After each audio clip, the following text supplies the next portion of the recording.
சட்டமன்ற தொகுதியிலும் நாகூர் சட்டமன்ற தொகுதியிலும் எங்களுடைய 230 பூத்துல பூத்து வாரி ஆண் பூத்து கன்னியாகுமரி நம்ம அங்க நடந்த நடைபயணம் வந்து வட மாவட்டத்துல நிறைய மாவட்டத்துல பீட் பண்ணிடுச்சு.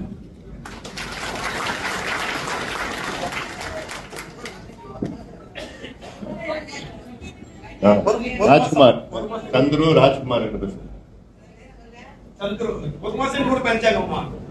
சரி சரி பேசலாம் முடிச்சுக்கலாம். நல்லா பண்ணிருந்தாங்க. கன்னியாகுமரி, நெல்லையில, மதுரையில நல்லா பண்ணிட்டு இருந்தாங்க.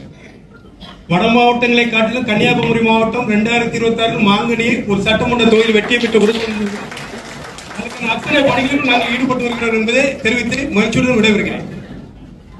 மாவட்ட செயலர் கன்னியாகுமரி. நமது கட்சியின் தலைவருக்கு வணங்கி நாங்கள் சமீபமாக 8/10/2022 ஒரு மாபெரும் நடைபயணம் அங்கு நடத்தப்பட்டது. நடைபயணத்துக்கு தடை செய்யப்பட்டது. ஆனாலும் நாங்கள் சிறப்பாக செய்து முடித்தோம். அது மிகப்பெரிய வெற்றி.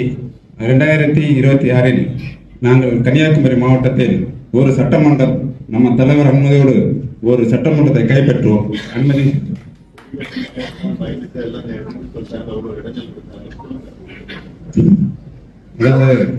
இந்த தலைநகரமான நாகூரில் அனைத்து டவுன்லையும் சிட்டி ஃபுல்லா நாங்கள் கொடியை கட்டினோம். அப்புறம் நேசமன்னர் கவர்னுடைய ஆய்வாளர் அவர்கள் என்னை தொடர்பு கொண்டு அந்த கொடிகளை அகற்ற வேண்டும் என்றார். நான் முடியாது என்றும் உங்களை கைது செய்து சிறையில் அடைப்போம் என்றார். கைது செய்துங்கள், கைது செய்து சிறையில் அடைங்கள், அப்போதான் எனது சின்னையா என்னை காப்பாற்றுவார், என்னை கைவிட மாட்டார் என்று சொன்னேன். அந்த ஆய்வாளர் உடனே மறுபடியும் போன் செய்து, மாவட்டமே உங்களை நான் கோவப்படவில்லை, தயவு செய்து மாவட்ட ஆட்சியாளர் அலுவலகத்து முன்னாடி நீங்கள் கட்டப்பட்ட கொடியை மட்டும் அகற்றுங்கள் என்றார். சரி, அவருக்கு வேண்டுகோள் இணங்க அதை அகற்றணும். மற்ற எல்லாம் குடியில் இருந்தது. அடுத்த மறுபடியும் வடசேரி காவல் நிலைய ஆய்வாளர் அவர்கள் என்னை தொடர்பு கொண்டார். ஒரு லேடி பெண் ஆய்வாளர், நீங்கள் அந்த ரவுண்டான எஸ்பி ஆஃபீஸ் போற வழியில் கொடியில் கட்டி உள்ளீர்கள், அதை உடனே அகற்றுமாறு என்று கூறினார். முடியாது என்றேன். நீங்க அந்த ஒண்ணு மட்டும் அவற்றுக்கு எந்த பிரச்சனையும் வராது என்றார். சரி, அதையும் அவர் வேண்டுகோளாக அந்த இடத்தையும் நாங்கள் வெட்டி அவுத்து கொடுத்தோம். அதன் பின்னர் பேனர் வைக்க கூடாது என்று மாநகராட்சியிலிருந்து கிடைக்கும். நாங்கள் மாநகராட்சியில் முறைப்படி அனுமதி வாங்கினோம், காவல்துறை அனுமதி வாங்கினோம், மாவட்ட ஆட்சித்தலைவர்கிட்ட சொல்லியிருந்தோம், அப்புறம் மாவட்ட கண்டக்டர்களுக்கு அனுமதி வாங்கினோம். ஆனாலும் பேனர் வைக்கக்கூடாது என்று பிரச்சனை செய்தார்கள். அப்புறம் இந்த போக்கஸ் லைட்லாம் கட்டினோம். அந்த லைட்டை வந்து அப்படியே பிடிக்கிட்டாங்க. பிடிங்கி ஃபைன் போட்டுறோம், உங்களை தேர்தலில் நிற்க விட மாட்டோம், ஃபைன் போட்டுறோம் அப்படின்னா நாங்கள் அப்பவும் அஞ்சவில்லை. நாங்கள் மருத்துவர் சின்னையாவை கன்னியாகுமரி ஆரம்ப எல்லையில் வரவிருக்க சென்ற போது இங்கே அவ்வளத்தையும் அவுத்து விட்டார்கள். அவுத்து கொண்டு போகிறார்கள்.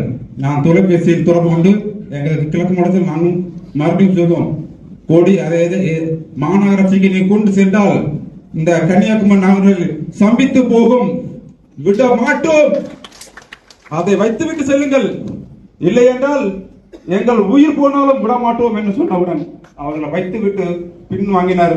அப்ப எங்களுக்கு 2 நாளாக எங்களை கூட்டத்தை கூட்டக்கூடாது, இவங்கள் கூட்டம் தோழியிட வேண்டும் என்று பல விளைவுகளை தந்தார்கள். அந்த இடர்களை மீறிதான் நாங்கள் அந்த கூட்டத்தை நடத்தினோம். மேற்கொண்டும் ஆட்களை குடியிருக்கலாம், மீண்டும் அதிக அளவில் ஆள் வந்து விட்டது, இதை காரணம் காட்டி அனுமதி ரத்து செய்யக்கூடாது என்று நாங்கள் எங்களை முடிந்த அளவுக்கு எங்களை முழு பலத்தையும் காமித்துள்ளோம்.